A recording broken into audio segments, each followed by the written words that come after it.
오늘 예레미야 38장은 7장과 함께 시드기야 제2의 말년으로 이제 곧 남유다가 바벨론에 의해 멸망당하기 직전을 배경으로 하고 있습니다. 오늘 읽은 38장은 문단을 이러합니다. 1절에서 6절까지는 고관들의 처형 요구에 의해 예레미야가 구덩이에 빠지게 되었습니다. 그리고 7절로부터 13절까지에서는 왕국 내시인 구스 사람 에벤멜렉의 간청으로 인해서 예레미야가 구덩이로부터 구출을 받게 됩니다. 그리고 14절에서 28절 마지막까지는 시드기야와 예레미야가 두 번째로 비밀리에 독대를 가지고 이때 예레미야는 또다시 바벨론에 대한 항복에 대한 예언과 권고의 말씀을 전하고 있습니다.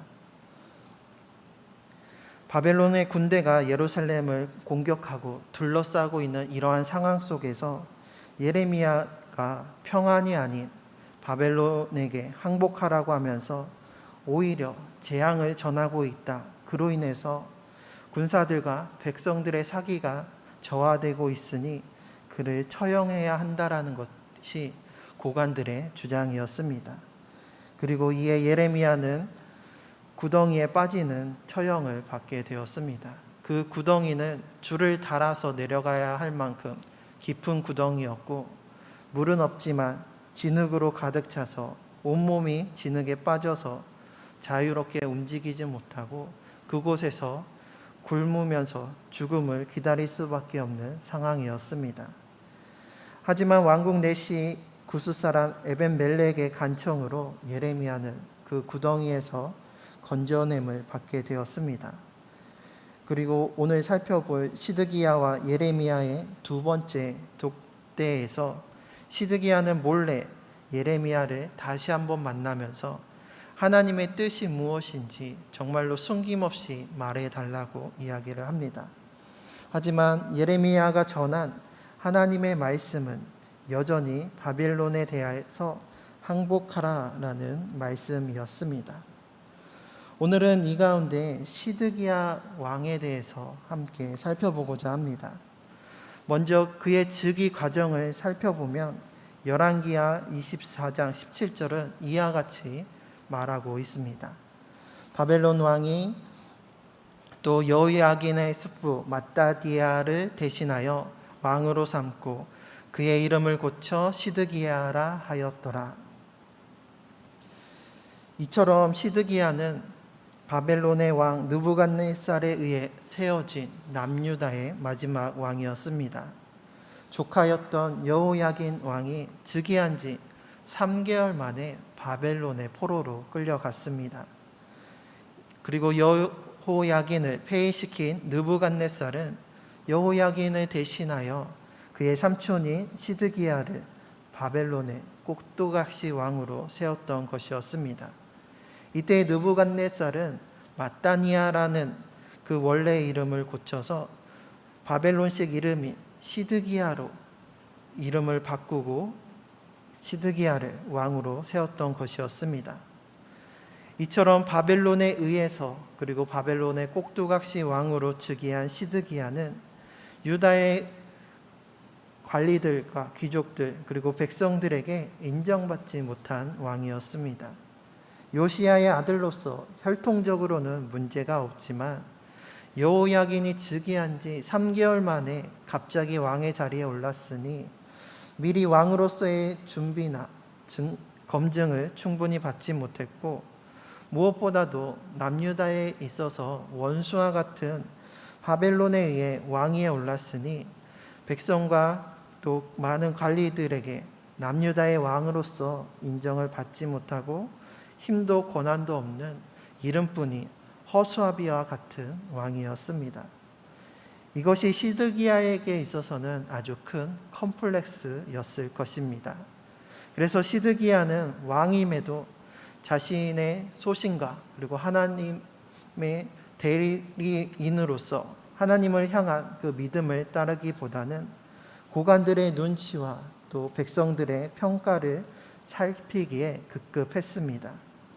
오늘도 고관들이 예레미야의 처형을 요구할 때 시드기야가 무엇이라 말합니까? 오늘 5절 말씀을 세 번역으로 읽어보겠습니다. 시드기야 왕이 대답하였다. 그가 여기에 있소. 죽이든 살리든 그대들 뜻대로 하시오. 나에게 무슨 힘이 있다고 그들에게 반대하겠소.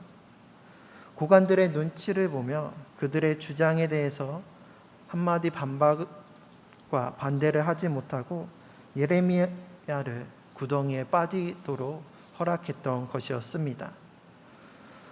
사실 많은 고관들은 이 예레미야가 거짓 예언자다, 평안이 아닌 재앙을 말하면서 군사와 백성들의 사기를 저하시키고 있다라고 그를 처형해야 한다라고 주장했지만, 사실 시드기야는 예레미야가 하나님의 예언자, 하나님의 사람임을 알고 있었습니다. 시드기야가 고관들처럼 예레미야를 거짓 선지자로 생각했다면 그대로 구덩이에 빠져 죽게 내버려 두었을 것입니다. 하지만 내시였던 구스 사람 에벳멜렉이 예레미야의 구출을 요청했을 때에 시드기야는 곧바로 예레미야를 구덩이에서 꺼내게 하였습니다. 힘이 없다고 고관들의 뜻을 반대하지 않겠다고 했던 시드기야가 그 뜻을 돌이켜 예레미야를 구덩이에서 다시 건져낸 것은 사실은 그가 하나님의 사람이고 그가 이러한 형벌을 받는 것이 마땅하지 않다고 여겼던 것이기 때문입니다. 시드기야 자신은 예레미야가 하나님의 예언자임을 알고 있었고 예레미야를 처벌할 생각을 애초에 하지 않았던 것이었습니다. 그렇지만 고관들의 눈치를 살피느냐, 예레미야를 처형하도록 방치하고 그것을 허락했던 것이었습니다. 또한 시드기야는 예레미야와 만나서 하나님의 뜻을 물었습니다.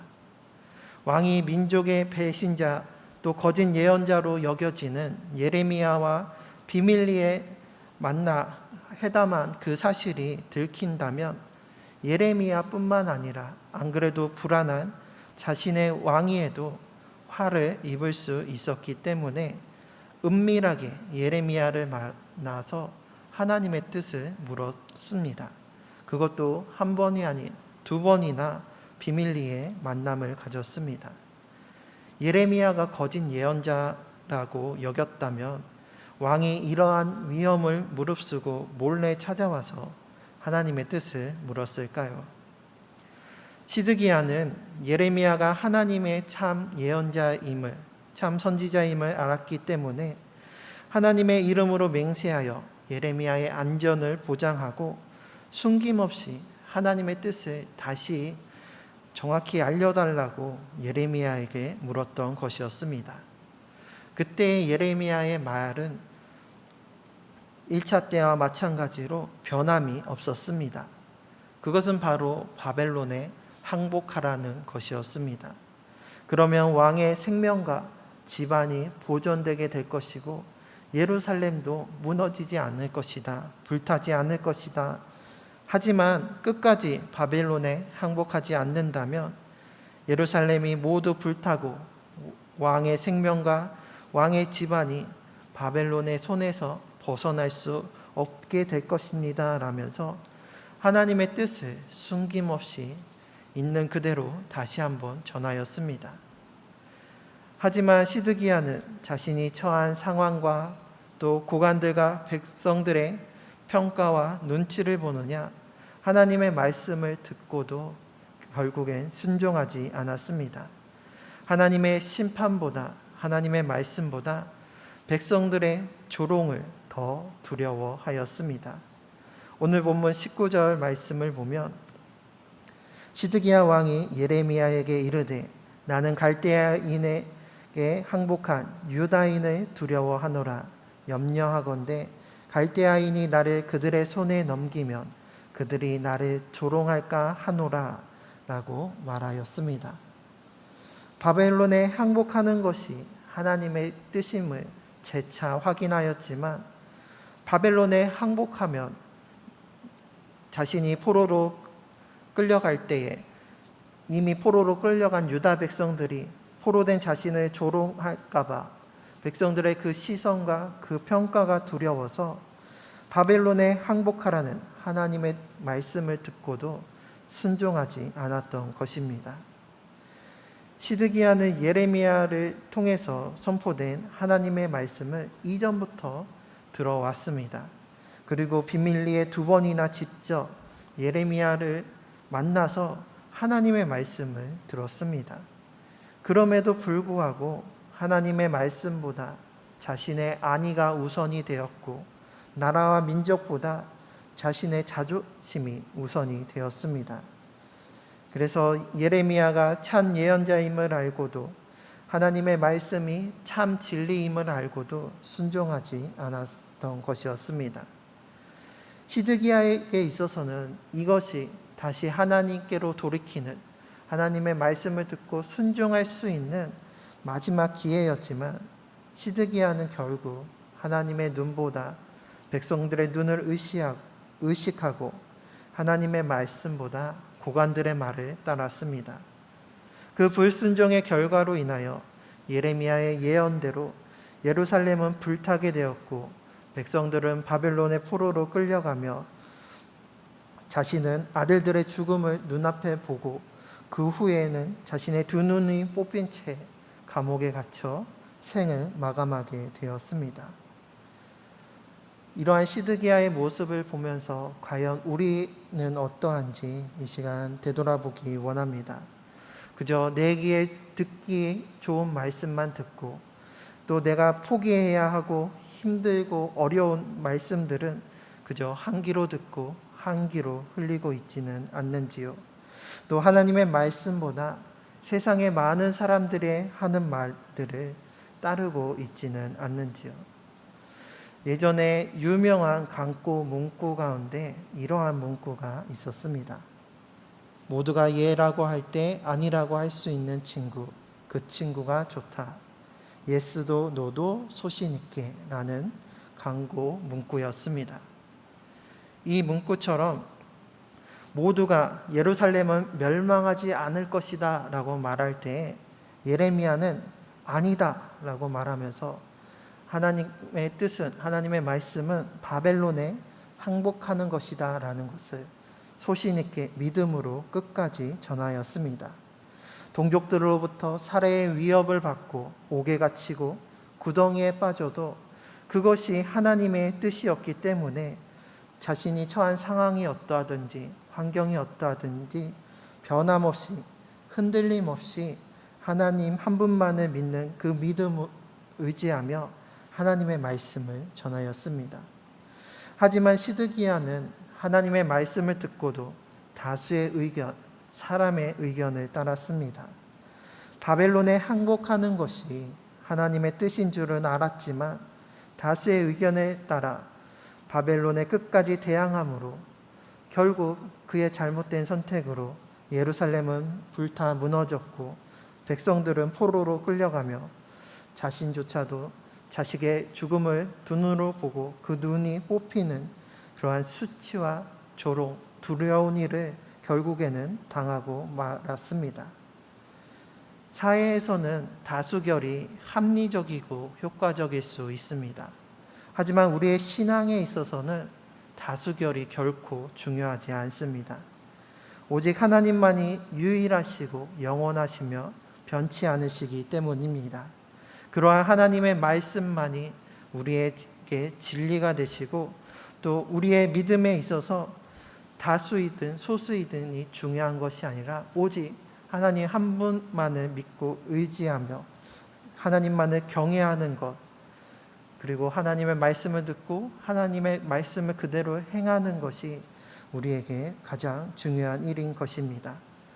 그래서 모두가 예라고 하더라도 그것이 하나님께서 아니다라고 하실 때 우리는 담대하게 아니다라고 외칠 수 있어야 합니다.